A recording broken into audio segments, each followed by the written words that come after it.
Bismillahirrahmanirrahim. Dalam mitologi Yunani, bangsa Yunani Bismillahirrahmanirrahim. Assalamualaikum warahmatullahi wabarakatuh. Pemirsa yang dirahmati Allah Subhanahu wa Ta'ala, kembali lagi di channel Zaman Akhir. Bagaimana kabarnya? Semoga sehat walafiat dan selalu dalam lindungan Allah Subhanahu wa Ta'ala. Pemirsa yang dirahmati Allah Subhanahu wa Ta'ala, video kali ini akan menyajikan suku bangsa Skitian atau suku bangsa Skit yang merupakan suku bangsa kuno yang mendiami padang rumput mulai dari Asia Timur hingga ke Pontic Steppe atau di Ukraina modern saat ini. Suku bangsa Skitian terkenal sebagai suku bangsa yang ganas, suku bangsa barbar, suku bangsa yang suka membunuh dan suka menumpahkan darah. Bagaimanakah sebenarnya suku bangsa Skitian itu? Mari kita saksikan bersama. Kepergian istri pertamanya, Spargap merawat Tomiris dengan penuh kasih sayang. Ia mendidik Tomiris menjadi prajurit yang kuat. Spargap selalu mengingatkan pada Tomiris bahwa ia harus berani, tak kenal takut, dan cerdas.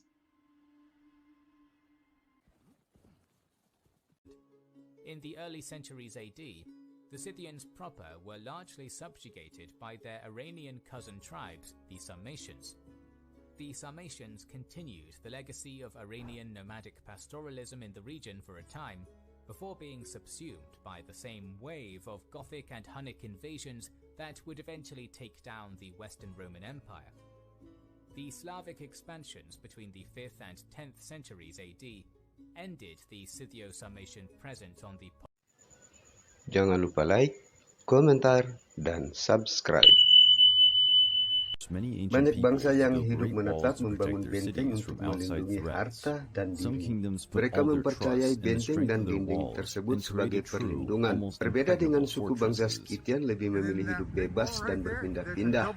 Jika sumber daya alam di tempat yang ditinggali mulai menipis, mereka akan berpindah ke tempat lain. Bentrokan dan peperangan kerap terjadi bila di tempat yang dituju berpapasan dengan suku lain.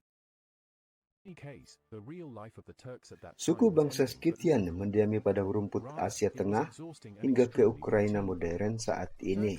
Sumber daya yang sangat terbatas di padang rumput, sehingga menjadikan suku-suku penghuni padang rumput hanya dapat memelihara ternak. Kambing, domba, sapi, dan kuda adalah hewan yang dipelihara yang menyediakan daging dan susu untuk dikonsumsi dan tulang yang digunakan untuk membuat busur. Kuda adalah hewan yang sangat istimewa untuk mengangkut beban dan untuk menjelajah padang rumput yang sangat luas, untuk menghalau hewan buas yang memangsa ternak, untuk berburu dan juga dagingnya dikonsumsi. Suku bangsa Skitian dikenal sebagai bangsa pandai besi atau ahli metalurgi. Mereka sangat ahli dalam membuat senjata untuk digunakan dalam peperangan. Berbagai jenis senjata yang biasa mereka gunakan untuk pertempuran jarak dekat, sedang, dan jarak jauh, seperti pedang, tombak, dan panah. Suku bangsa Skitian juga sangat ahli dalam membuat perhiasan dari emas. Perhiasan yang mereka buat biasanya bermotif hewan.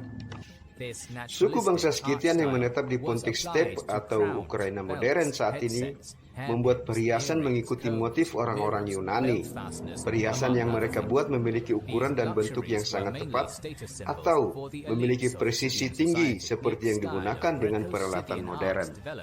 Dalam pertempuran, orang-orang Skitian juga sering menggunakan tali lasso untuk menjerat musuh dan menyeret mereka ke tanah.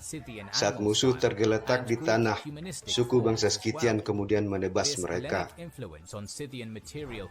Bangsa Skitian sudah dikenal sejak mereka bergerak dari Kaukasus Utara menuju Kaukasus Selatan pada abad ke-8 sebelum Masehi. Nama Skit atau Skitian berasal dari bahasa Yunani skolotoi yang berarti archer atau bowman atau pemanah. Orang-orang Assyria menyebut mereka sebagai They were Iskuzai. deadly with the throwing javelin. Orang-orang and Scythian employed saat the ini use of mendiami heavy daerah iron spears Ukraina, as a sort of Siberia, proto-couch sedikit di lance Cina to dan crash India. through lines of heavy infantry. They were Bangsa Scythian particularly terbagi dalam skilled in beberapa working suku yang with menempati gold. padang rumput The yang sangat quality and luas. precision of their work Karakteristik dan were tradisi unraveled mereka in the bisa ancient bervariasi world and would be yang difficult to dipengaruhi oleh replicate wilayah today, tempat even tinggalnya. with modern tools. War was one of the core pillars of Scythian culture. Kehidupan di And padang the lords of rumput the sangat steppe keras. were always ready for Suku-suku battle. padang rumput tidak pernah Scythian menetap di suatu tactics tempat dalam revolved waktu yang around the lama. ability to maneuver Mereka akan easily berpindah ke around tempat the lain heavy mengikuti cavalry and musim. cumbersome infantry Jika of the musim dingin armies of tiba, the mereka civilized akan world. bergerak ke selatan The yang Scythians lebih were the hangat. first culture Sebaliknya, in world jika history musim panas to tiba, mereka perfect akan the bergerak ke mounted utara archer yang unit, lebih which sejuk. would be the backbone of so Migrasi many suku-suku future padang nomadic rumput armies. juga bergantung pada The ketersediaan principal sumber weapon of daya the alam Scythian di tempat was mereka the bermukim. composite bow, made from Jika wood, sumber daya horn, and alam sinew. sudah mulai menipis, The accuracy of mereka these akan bergerak marksmen mencari was lokasi deadly. baru A horse yang lord bisa born into menjamin the warrior kelangsungan caste hidup ternak would have mereka. been trained to shoot from the moment Saat they migrasi could walk, berlangsung, and their bow selalu would have terjadi been like an peperangan antar extension of suku. the arm. Women in several Beberapa atau bahkan civilizations, semua suku akan many bergerak were mencari raised lokasi learning yang how to baru ride, dengan shoot, sumber and daya hunt alam yang alongside men. masih berlimpah. Archaeological evidence Suku shows bangsa that in Scythian war, they dan fought semua suku alongside bangsa men in yang bermukim di significant padang numbers. rumput telah To the ancient diajari Greeks in menunggang kuda particular, dan memanah. the ferocity of Scythian wives and daughters was such a novelty that they Memanah became dalam situasi associated kuda with sedang the myth berlari of the kencang, Amazonian hal yang warriors. sulit dilakukan. Bagi suku bangsa Scyth dan semua suku padang rumput, memanah ketika kuda sedang berlari kencang merupakan hal yang biasa. Karena sejak kecil sudah diajari dan dilatih. Tidak hanya kaum laki-laki, kaum wanita pun diajari dan dilatih, sehingga mereka menjadi wanita yang sangat mahir dalam berburu dan juga dalam peperangan. The position and role of women, as already mentioned, was different from what we might imagine today.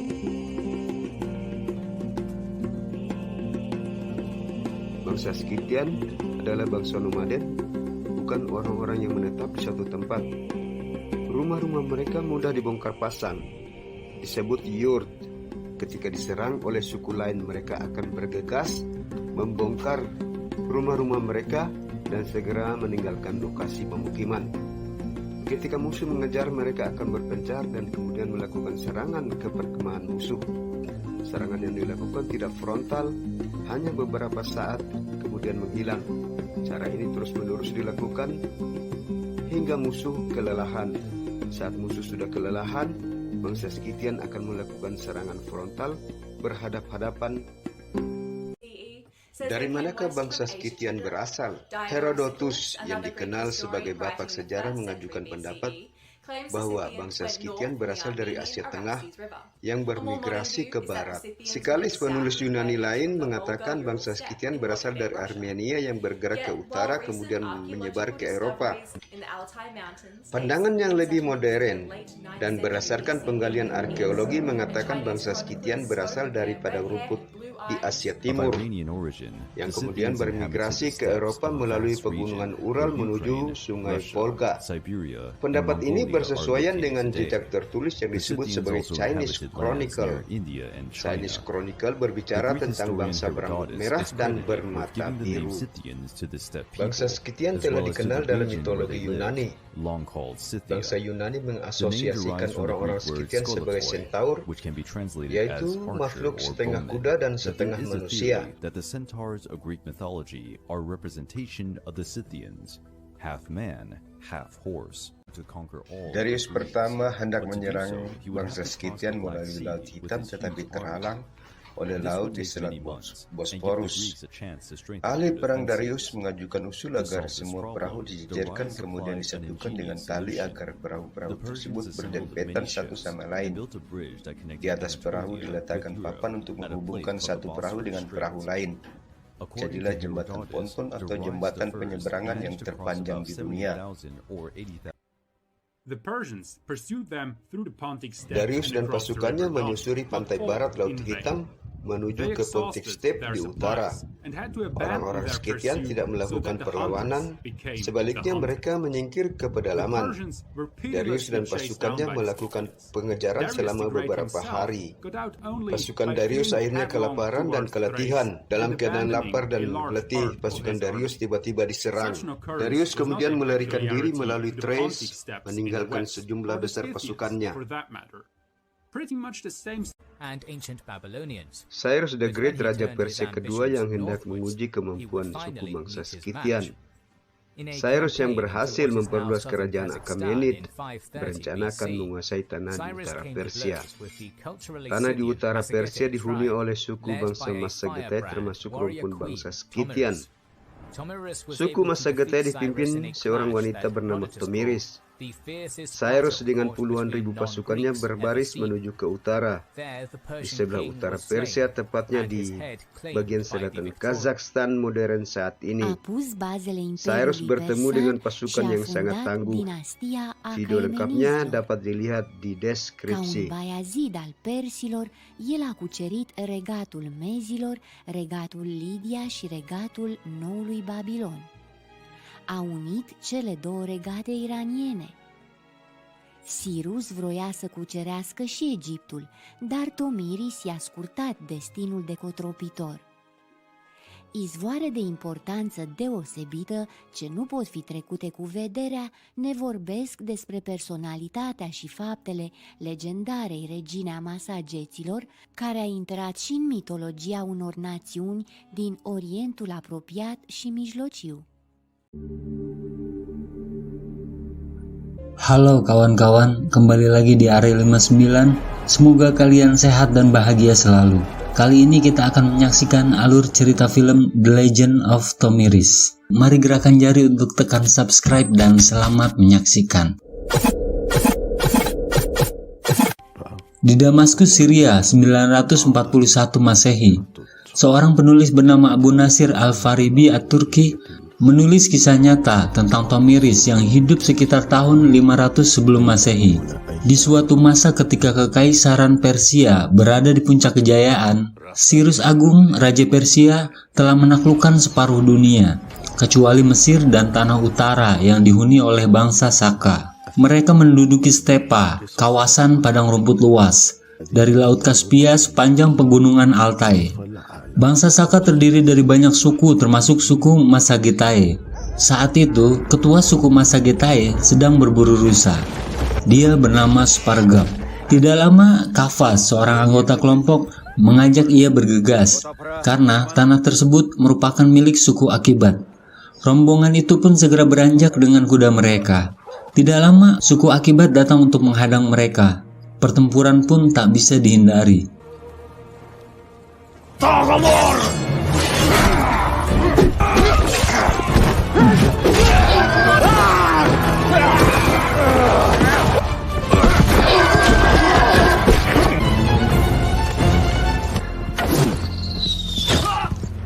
Spargap sangat piawai memainkan pedang dan panah. Ternyata seorang anggota suku sekarat terkena panah. Ia meminta Spargap, kepala sukunya, untuk mengakhiri penderitaannya.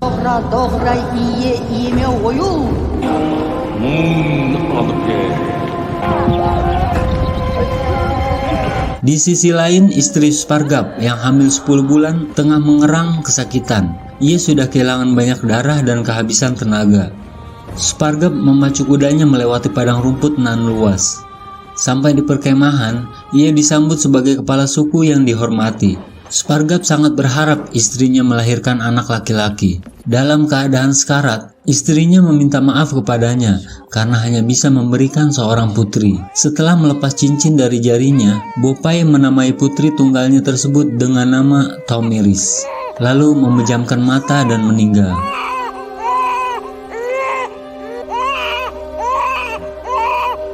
Bayi itu seolah merasakan kepergian ibunya. Ia baru berhenti menangis setelah Spargap menggendongnya. Tahun demi tahun berganti, Spargap memutuskan untuk menikah lagi. Sejak kepergian istri pertamanya, Spargap merawat Tomiris dengan penuh kasih sayang. Ia mendidik Tomiris menjadi prajurit yang kuat. Spargap selalu mengingatkan pada Tomiris bahwa ia harus berani, tak kenal takut, dan cerdas.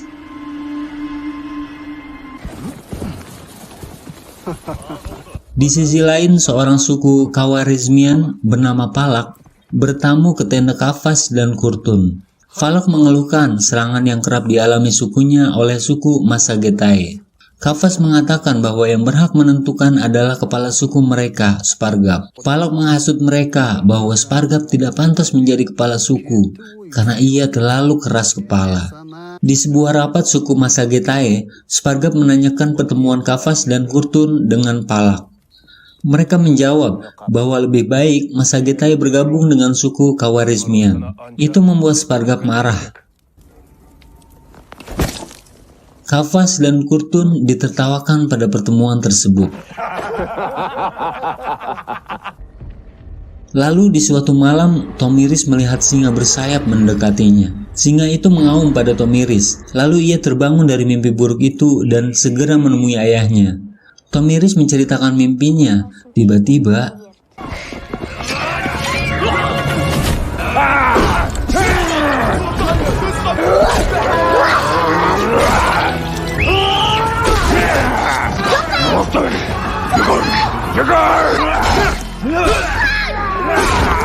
tidak lama, Kafas dan Kurtun membunuh Spargap. Karavs membawa pergi Tomiris yang melihat jelas kejadian tersebut. Mereka berkuda hingga siang hari, lalu beristirahat di atas bukit. Tomiris kecil masih sangat ingat kejadian yang menimpa ayahnya, hingga ia kehilangan selera makan.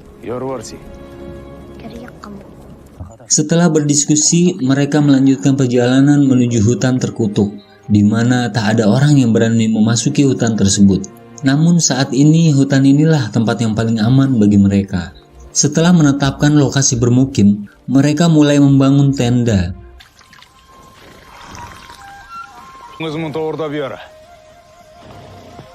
Namun semenjak pembunuhan ayahnya, Tomiris menjadi keras hati. Ia berlatih setiap hari untuk membalaskan dendam ayahnya.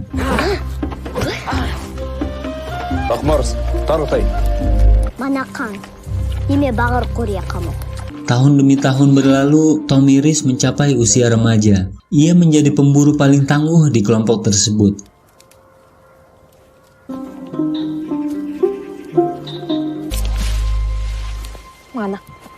Namun lama-kelamaan Tomiris jenuh bersembunyi. Ia ingin segera membalaskan dendam pada Kafas dan Kurtun. Karavs menyuruhnya bersabar, namun Tomiris pergi menuju air terjun.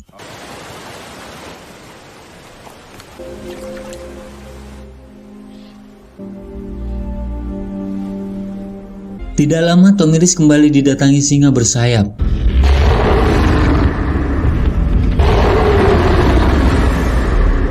Ia segera terbangun dan kembali ke perkemahan.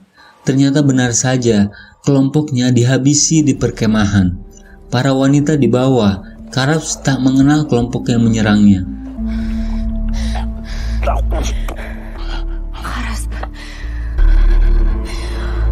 Tomiris segera mencari penyerang tersebut. Ternyata mereka belum jauh.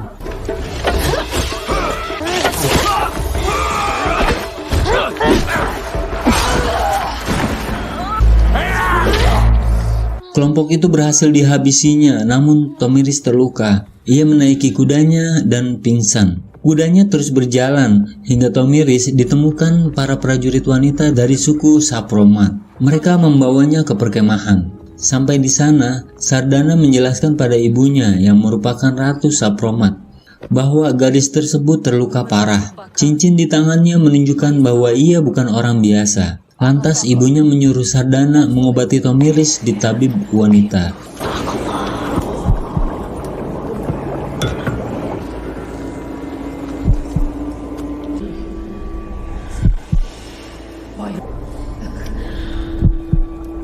Hari demi hari berganti, kondisi Tomiris semakin membaik. Ia terbangun di tempat dan pemandangan yang asing.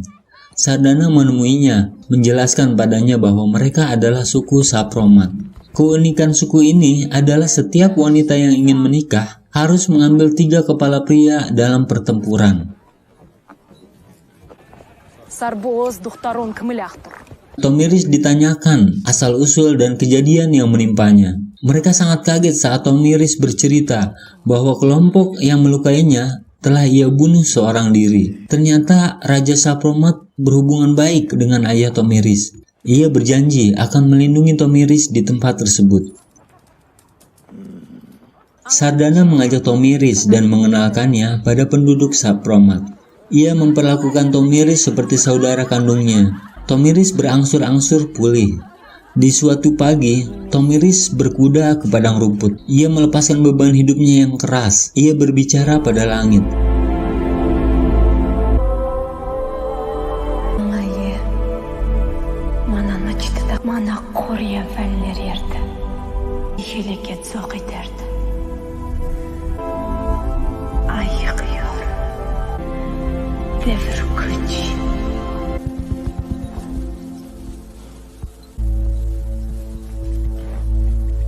Ia kembali berlatih sebagai prajurit Sapromat yang kuat, terdidik sejak kecil oleh ayahnya yang membuat Tomiris menjadi prajurit yang unggul. Kekuatannya setara seorang pria yang tangguh. Di suatu malam, suku Sapromat menjarah perkemahan suku Khawarizmian.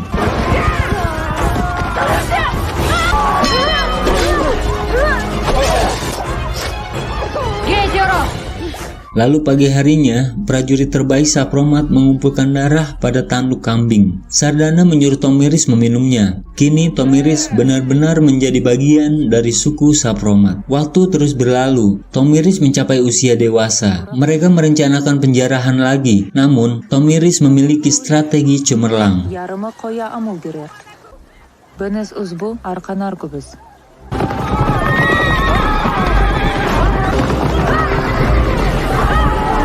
Dalam penjarahan tersebut, Tomiris mendapatkan perlawanan sengit dari seorang budak kecil.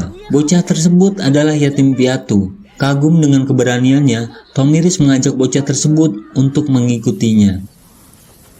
Tomiris mengatakan pada Sardana bahwa anak lelaki tersebut bernama Tiras. Nasibnya mirip dengan Tomiris. Tiras sudah tidak memiliki siapa-siapa lagi di dunia ini. Tomiris ingin menjadikannya prajurit yang hebat.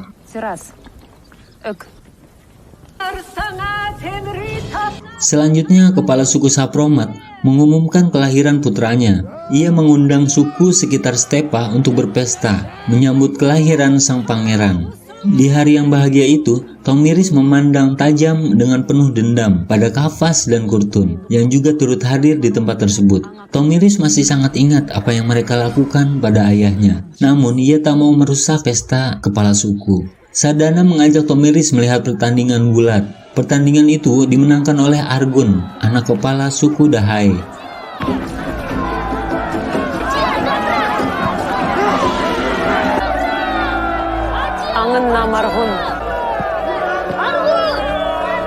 Selanjutnya, Tomiris mengikuti lomba memanah. Kemenangannya menarik perhatian Sapras, ayah Argun.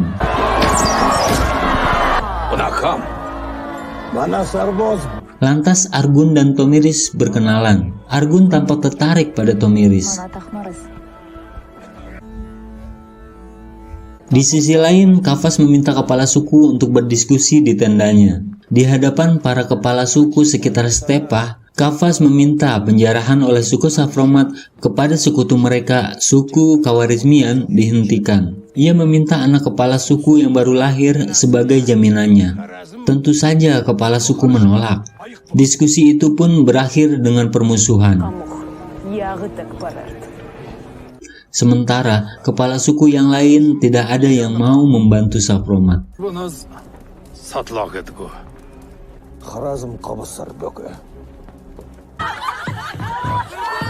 Namun ternyata Sapras, kepala suku Dahai, peduli pada Sapromat. Dan ia baru mengetahui bahwa Tomiris adalah anak Spargap, kepala suku Masagetai yang dibunuh Kafas dan Kurtun. Lalu mereka memutuskan untuk membantu Tomiris mendapatkan kembali tahta yang memang haknya. Tomiris dipanggil untuk menghadap.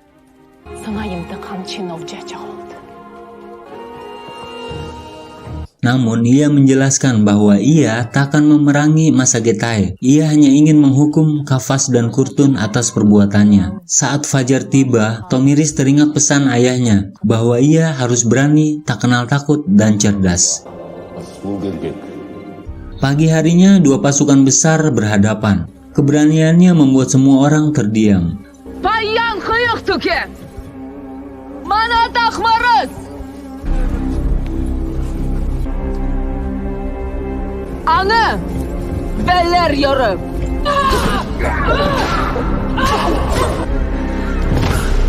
Suku Masagetai menyadari dan menyaksikan bahwa yang Tomiris katakan adalah benar, sehingga anak Kafas dan Kurtun yang hendak menyerang Tomiris diikat.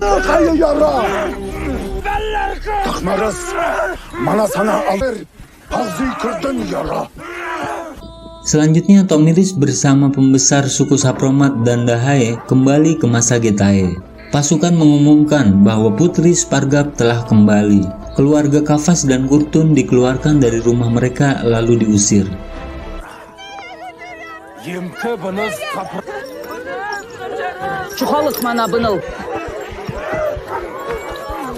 Setelah itu, Tomiris berziarah ke makam ayahnya.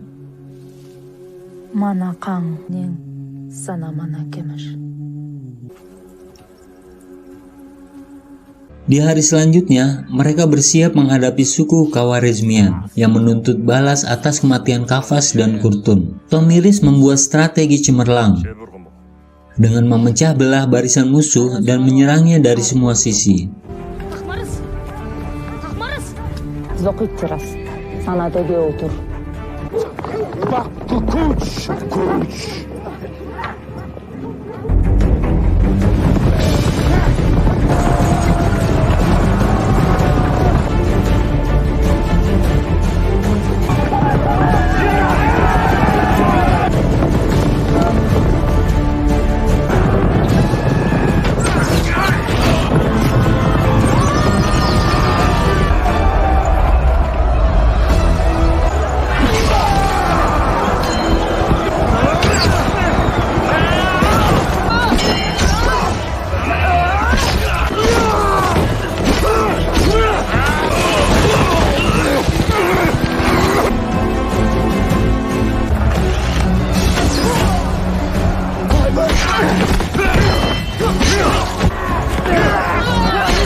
Di tengah pertempuran tersebut, Argun melamar Tomiris.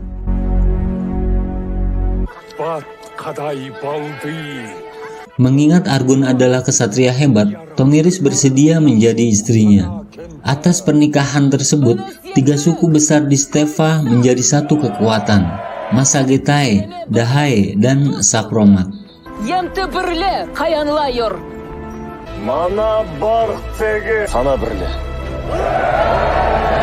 Singkat cerita, Tomiris dan Argun dikaruniai seorang putra. Mereka menamainya Spargap, seperti nama kakeknya. Argun mendidik Spargap sejak kecil sebagai seorang petarung. Suatu hari datang pengungsi dari Persia meminta perlindungan. Mereka membawa hadiah pedang untuk suku Masagetai. Tomiris menjajal pedang tersebut. Tiba-tiba, dia kembali bermimpi seekor singa bersayap menghampirinya.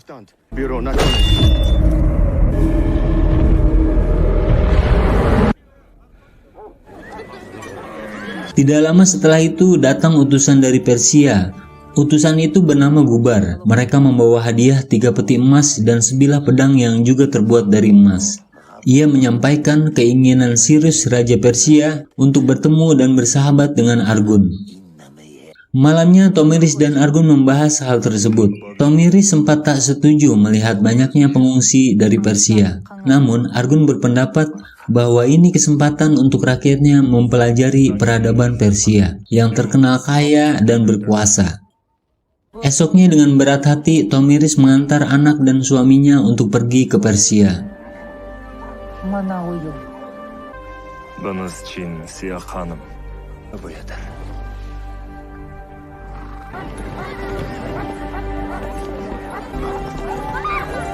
Tomiris yang cerdas menugaskan Tiras untuk mengikuti mereka secara diam-diam. Para pasukan itu pun berangkat menggunakan kuda.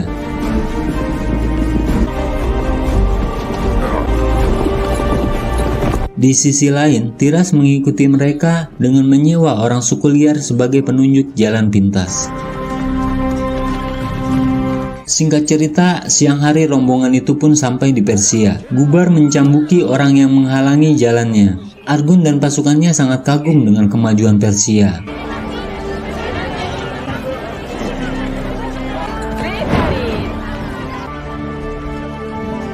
Argun dan putranya Spargap dibawa untuk menemui Cyrus.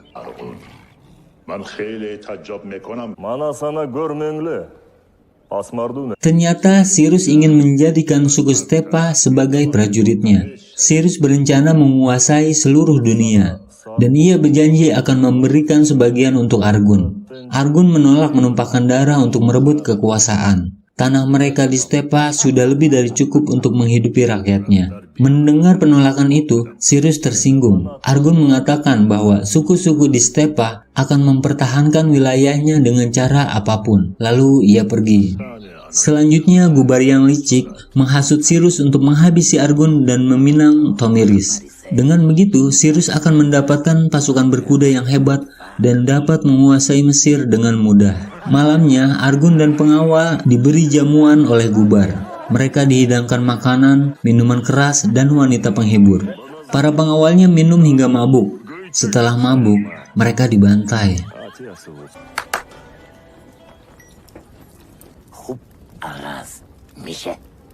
Argun, nilu kayu yora.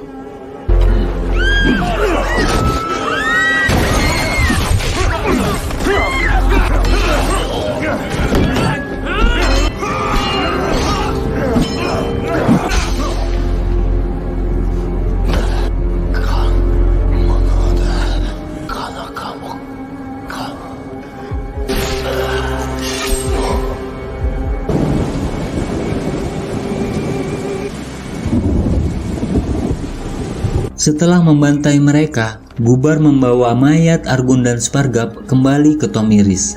Tanpa sepengetahuan mereka, Tiras lebih dulu sampai dan mengabari Tomiris tentang tragedi tersebut. Tomiris yang sudah menduga peristiwa ini tak dapat menahan air matanya.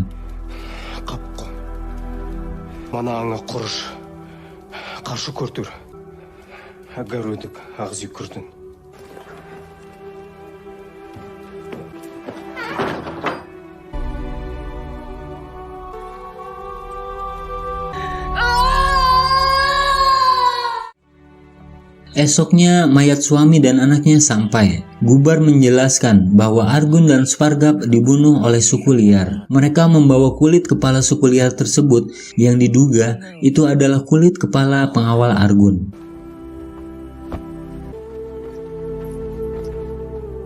Ayah Argun dan istrinya datang. Mereka menyampaikan duka yang mendalam atas kepergian putranya.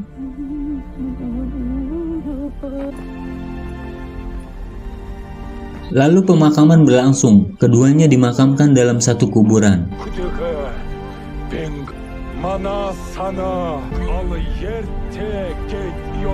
Dukun menyuruh untuk membunuh kuda yang biasa dipakai Argun untuk melayaninya di akhirat. Lalu ia menyuruh untuk membunuh pembantu Argun untuk melayaninya di akhirat. Namun Tomiris menghentikannya dan membiarkan mereka hidup. Setelah pemakaman, Gubar menyampaikan bahwa Cyrus turut berduka cita. Cyrus ingin tetap menjaga hubungan baik dengan cara mempersunting Tomiris. Tomiris sudah tidak sanggup lagi mendengar bualan Gubar. Lalu ia keluar menemui rakyatnya. Di hadapan rakyatnya, Tomiris menusuk jantung Gubar. Seketika Gubar pun mati. Dukun berteriak bahwa ini bencana. Ia menyalahkan Tomiris yang tidak memberikan sesembahan sehingga membuat roh marah. Tomiris menyuruh dukun tersebut membujuk para roh agar tidak marah.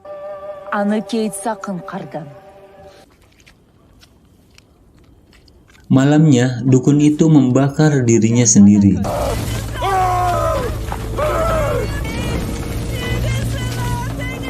Di sisi lain, Cyrus yang mendapat kabar bahwa Gubar dibunuh, murka. Ia mengarahkan seluruh pasukan Persia, termasuk pasukan abadi yang terkenal hebat.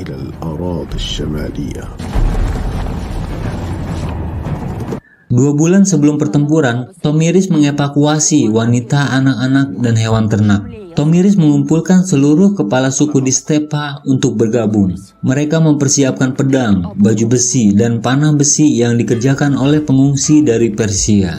Kualitas besi tempa buatan Persia masih terkenal hingga saat ini.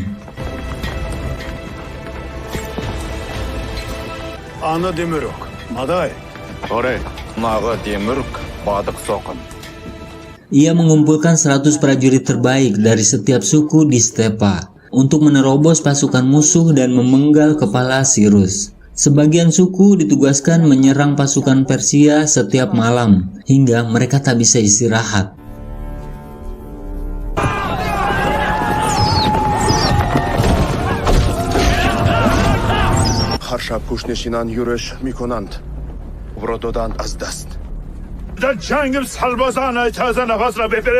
Malam harinya Tomiris kembali bermimpi singa bersayap. Namun kali ini ia memakai baju perang dan berhasil membunuh singa tersebut.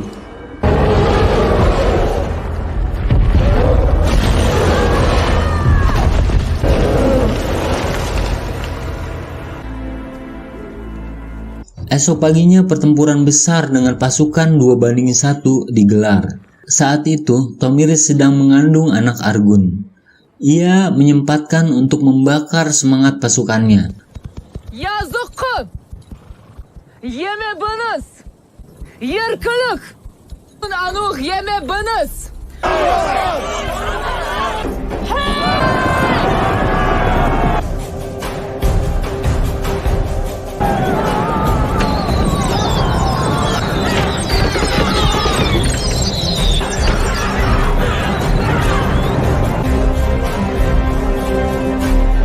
Selanjutnya, mereka membentuk perisai untuk melindungi 100 pasukan terbaik yang dipimpin oleh Tiras. Pasukan pertama membuka celah agar pasukan terbaik dapat menerobos ke tenda Cyrus.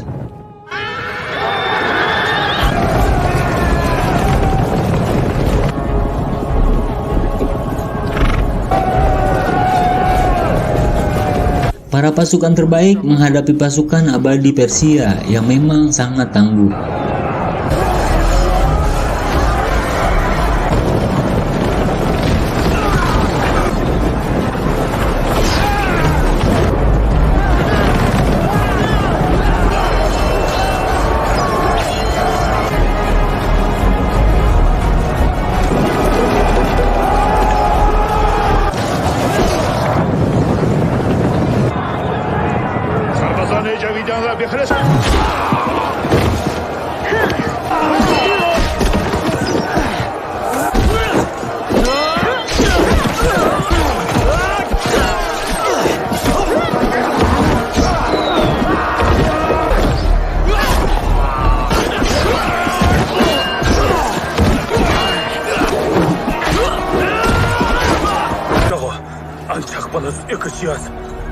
Mereka berhasil merenggut nyawa Sardana.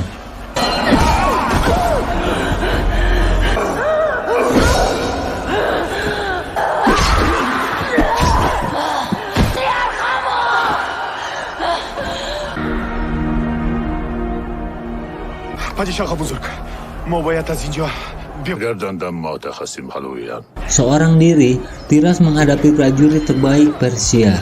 Tiras menghabisi satu persatu prajurit Persia, lalu semakin mendekat pada Cyrus.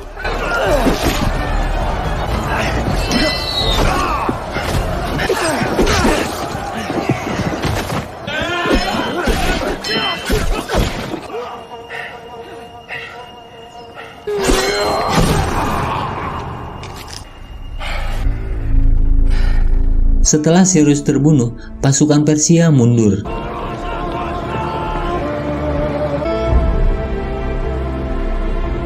Tiras merendam kepala Cyrus dengan darahnya sendiri di dalam kantung anggur, lalu membawanya pada Tomiris.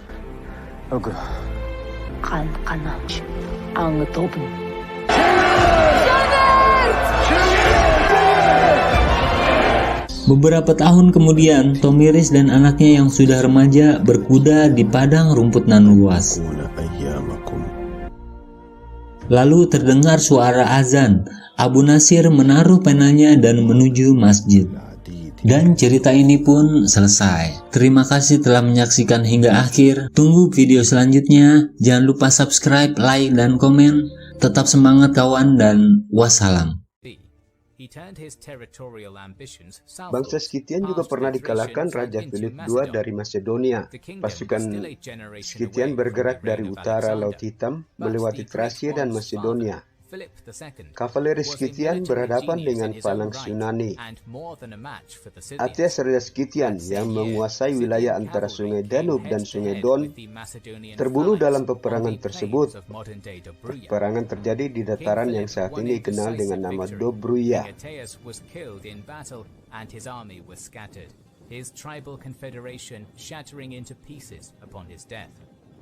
This greatly weakened the power of the Scythians in the Pontic steppe. Actually, like with all peoples and cultures, the Scythian world Scythian saat ini hanya tinggal sejarah, sama seperti bangsa-bangsa lain. Masa-masa keemasan telah berganti. Kehadiran bangsa Indo-Iranik menggantikan kedudukan mereka sebagai penguasa padang rumput Eurasia. Selama berabad-abad, bangsa campuran Indo-Iranik Scythian atau Sarmatian menguasai Eurasia hingga kehadiran bangsa Han. Kehadiran bangsa Han sebagai penguasa di padang rumput Pontic Caspian menjadi hantu yang membuat bangsa Eropa, khususnya Imperium Romawi, sangat ketakutan. Gangguan bangsa Han telah membuat Romawi bangkrut dan akhirnya runtuh. Pada abad ke-6, pasukan dari Göktürk Kaganet mengambil alih wilayah Pontic Caspian. Selama 1 abad, Göktürk memegang kendali di wilayah Pontic Caspian dan jalur Sutra. Pada pertengahan abad ke-7, Göktürk runtuh.